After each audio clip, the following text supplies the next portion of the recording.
সংরক্ষিত নারী আসনের সাবেক সংসদ সদস্য ও সাতক্ষীরা জেলা আওয়ামী লীগের শিক্ষা ও মানব সম্পদ বিষয়ক সম্পাদক লায়লা পারভীন সিজুতিকে গ্রেপ্তারের পর আদালতের মাধ্যমে কারাগারে পাঠিয়েছে পুলিশ। সোমবার ১৯ মে দুপুর ১টার দিকে তাকে চিফ জুডিশিয়াল ম্যাজিস্ট্রেট আদালত থেকে কারাগারে পাঠানো হয়। এর আগে ভোররাতে শহরের নিজ বাড়ি থেকে তাকে গ্রেপ্তার করেন পুলিশ।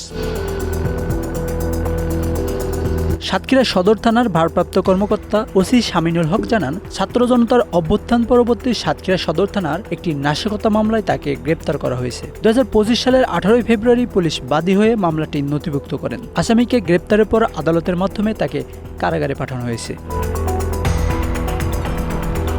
এদিকে আজ সোমবার আদালতে আসামির পক্ষে জামিন শুনানি হয়নি। পুলিশের পক্ষ থেকেও রিমান্ডের আবেদন করা হয়নি। আদালত থেকে সাবেক এমপি সিজুতিকে কারাগারে নেওয়ার সময় বিক্ষোভ করেন শ্রমিক দলের বেশ কিছু নেতাকর্মী।